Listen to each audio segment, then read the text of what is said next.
12월 20일 새생명의 아침입니다. 기도하시겠습니다. 하나님 아버지 감사합니다.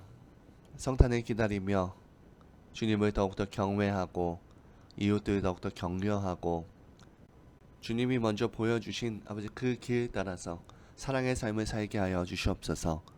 직장과 가정 어느 곳에서든 주님의 자녀로서 주님의 성품과 성실로 주님을 전달하는 저희 되게 하여 주심을 믿사오며 오늘 이 하루도 주님께 모든 것 믿고 맡기며 저희와 함께 하여 주시옵소서. 예수님 이름으로 기도드리옵나이다. 아멘. 오늘 주시는 하나님의 말씀은 사무엘상 29장 1절에서 11절까지의 말씀입니다. 사무엘상 29장 1절에서 11절까지의 말씀입니다. 블레셋 사람들은 그들의 모든 군대를 아벡에 모았고 이스라엘 사람들은 이스라엘에 있는 셈 곁에 진쳤더라. 블레셋 사람들의 수령들은 수백 명씩 수천 명씩 인솔하여 나아가고 다윗과 그의 사람들은 아기스와 함께 그 뒤에서 나아가더니 블레셋 사람들의 방백들이 이르되 이 히브리 사람들이 무엇을 하려느냐 하니 아기스가 블레셋 사람들의 방백들에게 이르되 이는 이스라엘 왕 사울의 신하 다윗이 아니냐. 그가 나와 함께 있은지 여러 날 여러 해로되 그가 망명하여 온 날부터 오늘까지 내가 그의 허물을 보지 못하였노라. 블레셋 사람들의 방백들이 그에게 노한지라. 블레셋 방백들이 그에게 이르되 이 사람을 돌려보내어 왕이 그에게 정하신 그 처소로 가게 하소서. 그는 우리와 함께 싸움에 내려가지 못하리니 그가 전장에서 우리의 대적이 될까 하나이다. 그가 무엇으로 그 주와 다시 화합하리이까. 이 사람들의 머리로 하지 아니하겠나이까. 그들이 춤추며 노래하며 이르되 사울이 죽인 자는 천천히요 다윗은 만만이로다 하던 그 다윗이 아니니까 하니 아기스가 다윗을 불러 그에게 이르되 여호와께서 살아계심을 두고 맹세하노니 내가 쟁직하지 못하여 내게 온 날부터 오늘까지 내게 악이 있음을 보지 못하였느니 나와 함께 진중에 출입하는 것이 내 생각에는 좋으나 수령들이 너를 좋아하지 아니하니 그러므로 이제 너는 평안히 돌아가서 블레셋 사람들의 수령들에게 거슬러 보이게 하지 말라 하니라. 다윗이 아기스에게 이르되 내가 무엇을 하였나이까. 내가 당신 앞에 오늘까지 있는 동안에 당신이 종에게서 무엇을 보셨기에 내가 가서 내 주 왕의 원수와 싸우지 못하게 하시나이까 하니 아기스가 다윗에게 대답하여 이르되 내가 내 목전에 하나님의 전령같이 선한 것을 내가 아나. 블레셋 사람들의 방백들은 말하기를 그가 우리와 함께 전장에 올라가지 못하리라 하니 그런즉 너는 너와 함께 온 내 주의 신하들과 더불어 새벽에 일어나라. 너희는 새벽에 일어나서 밝거든 곧 떠나라 하니라. 이에 다윗이 자기 사람들과 더불어 아침에 일찍이 일어나서 떠나 블레셋 사람들의 땅으로 돌아가고 블레셋 사람들은 이스르엘로 올라가니라. 아멘. 오늘 본문은 다윗이 이스라엘과 싸우지 않도록 하나님께서 은혜를 베푸시는 장면입니다. 속임수로 아기스의 신임을 얻음으로써 이스라엘과 싸우게 된 다윗은 아벡에 진친 블레셋 군대와 합류합니다. 그러나 블레셋의 사람들은 아기스와 함께한 다윗을 보고 노하면서 그의 참전을 반대합니다. 이들은 다윗이 이전에 블레셋 장수 골리앗을 물리친 것을 비롯해서 자신들에게 큰 피해를 입힌 사실을 언급하면서 다윗을 믿을 수 없다고 하는 겁니다.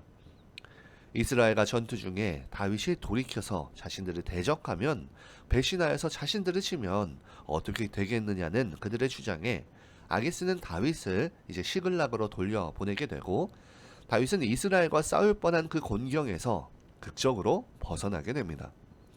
인간적인 판단과 속임수로 스스로 곤경에 처한 다윗이지만 하나님께서는 그를 위기에서 건져내심으로써 하나님께서 택한 자, 하나님의 손에 있는 자에 대해서 하나님의 그 신실하신 그리고 섭리를 보여주시는 겁니다. 오늘 1절을 보면 블레셋 사람들은 그 모든 군대를 아벡에 모았고 이스라엘 사람들은 이스라엘에 있는 셈 곁에 진쳤더라. 다윗이 자기 생각대로 아기스에게로 몸을 피한 결과는 아기스의 신임을 얻기 위해 또 다른 잘못을 범하는 것으로 나타난 데 이어서 이제 그것이 이제 그에게 올무가 되어서 이스라엘 자신의 백성들, 자신의 사람들을 치는 그런 블레셋 군대에 합류하게 됩니다.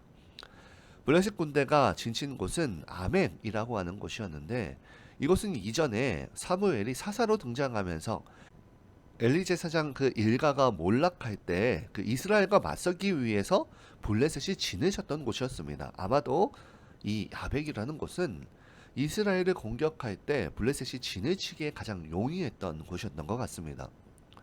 아벡에서 다윗은 이제 이스라엘을 치려 하는 그런 반대의 상황에 블레셋 군대와 함께 있었던 겁니다. 이 다윗이 처한 이 상황을 한번 주목해야 하는데요. 하나님의 백성을 다스리도록 선택된 사람이 하나님의 백성을 대적하기 위해서 하나님의 원수와 합류한 겁니다. 하나님께 버림받고 자신을 죽이려 한 사울이었지만 그가 기름 부음을 받은 자였기 때문에 그를 치기를 꺼려했던 다윗이 이제 동족이며 하나님이 택하신 백성인 이스라엘을 칠 수밖에 없는 지경에 이른 겁니다. 하나님의 분명한 뜻을 무시하고 스스로 안전을 도모한 결과는 이렇게 어떻게 해볼 교리가 없는 그런 궁지에 몰리게 된 겁니다. 그러나 하나님의 섭리, 하나님의 자비와 긍휼은 그에게 계속되고 있었습니다. 자신의 생각과 노력으로 살 길을 찾은 길과 그리고 어떤 것도 할 수 없는 그런 진퇴양난의 위기에 처한 다윗을 위해서 하나님께서 행하시는 것은 무엇이었을까요? 오늘 3절에 블레셋 사람들의 방백들이 가로되 이 히브리 사람들이 무엇을 하려느냐. 아기스가 블레셋 사람의 방백에게 이르되 이는 이스라엘 왕 사울의 신하 다윗이 아니냐. 그가 나와 함께 있은지 여러 날 여러 해로되 그가 망명하여 온 날부터 오늘까지 내가 그의 허물을 보지 못하였노라. 하나님께서는 놀랍게도 이 블레셋 이 방백들을 통해 다윗을 곤경에서 건져내십니다. 즉 다윗이 이스라엘과 대적하여 싸우기 직전에 블레셋 방백들이 다윗의 출전을 반대하게 된 겁니다. 블레셋 방백들이 가드, 가사, 아스글론, 아스돈, 에그론의 통치자였는데 이 가드의 아기스를 제외한 모든 자들이 반대하며 일어선 겁니다. 아기스는 이 블레셋 족속을 대표하는 왕이었지만 자기가 관할하는 그 지역 일 외에는 절대적인 영향력을 미치지 못하고 그 방백들의 의견을 결국에 듣고 수용합니다.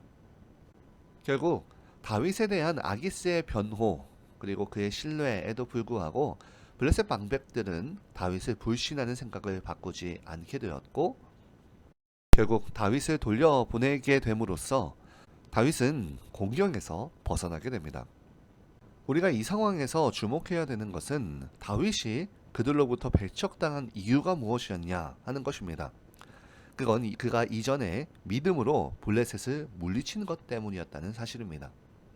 반면에 그가 신변의 안전을 위해서 아기스에게 거짓으로 행한 것은 오히려 그로 하여금 자신의 종족과 싸워야 하는 위험을 초래하게 되었는데요. 이 사건에서 우리가 깨달아야 되는 건 믿는 자들은 비록 믿음으로 행하는 것에 대해서 때로 세상으로부터 소외받고 비난당하는 원인이 되지만 결국 하나님께서는 그의 섭리 안에서 그것을 진정으로 유익이 되게 한다는 겁니다. 따라서 믿는 자들은 믿음으로 행하다가 세상의 곤경에 처할 때 기뻐할 수 있게 되어지는데요. 예를 들어 십계명은 하나님께서 정말로 우리에게 주시는 굉장히 중요한 명령이었지만 세상적으로 볼 때에는 그것은 매우 우리 스스로를 약화시키는 결과가 되어집니다. 세상에선 무언가 얻기 위해서 다른 사람을 죽이고 절대로 용서하지 않으며 그들을 원수로 삼아서 분노와 증오가 그들이 살아가는 힘으로 만들어갑니다. 하지만 하나님의 방식은 완전히 다릅니다. 그들을 사랑해야 하고 용서해야 하고 그리고 또한 무엇보다 이 세상의 어떤 것에도 취함이 없는 그런 삶을 살아가도록 합니다. 하지만 이 하나님의 명령은 그때의 진가가 드러납니다. 하나님의 그 명령은 이 세상에서 볼 수 없는 이 세상을 왕의 자녀로서 당당하고 담대하게 살아가는 방법을 제시해 주는 것으로 세상에서 볼 수 없는 기쁨과 평안으로 가는 길일 뿐만이 아니라 그것이 우리 스스로에게 삶과 생명을 보호하는 길로 하나님의 복이 흘러가는 방법이 되게 하십니다. 그러므로 믿음의 선진들은 하나님의 그 말씀이 꿀송이와 같다고 고백하게 되어지는데요. 오늘 이 하루도 하나님의 그 말씀으로 인하여서 우리 인생의 상승이 작용이 일어나는 그런 시간으로 삼는 저와 여러분들 되기를 진심으로 소망합니다. 무엇보다 오늘 다윗이 곤경에서 벗어난 것은 전적으로 하나님의 은혜였습니다. 또한 사울과 다윗을 비교해 볼 때에 결국 그들이 행한 행동들은 어찌 보면 큰 차이는 없을지 모릅니다. 다윗이 왕으로 되었을 때에도 사울과 비슷한 사람을 죽이는 행동이든지 이웃의 아내를 탐하는 행동이든지 그에게도 분명히 죄가 있음이 드러납니다. 그러나 그 사울과 다윗의 그 인생의 큰 차이를 일으키는 것이 무엇이냐면 바로 하나님의 손에 붙들려 있느냐 아니냐의 차이입니다. 하나님께서 그의 인생 가운데에 은혜를 베풀어 주시며 그에게 말씀 가운데 머물러 있게 해주는 그런 선지자들 보내기도 하고요. 전적으로 하나님의 은혜를 그에게 드러내십니다. 우리의 인생 속에서 주님께서 우리에게 분명히 말씀해 주시고 주님의 길로 인도하게끔 강권적으로 밀어붙이실 때가 있습니다. 그때 우리는 어떻게 해야 할까요? 하나님의 그 은혜를 믿음으로 하나님의 선하심을 믿음으로 자발적인 순종으로 주님의 그 사랑을 표현하는 저와 여러분들 되기를 진심으로 축원합니다. 오늘 이 하루도 하나님의 그 섭리가 우리에게 여전히 작동하고 있음을 믿음으로 담대하고 강하여서 이 세상의 악한 세력들과 싸워 나아가는 우리의 옛 자아들과 싸워서 승리하며 나아가는 저와 여러분들 되기를 진심으로 바랍니다. 이 시간 함께 기도하도록 하겠습니다.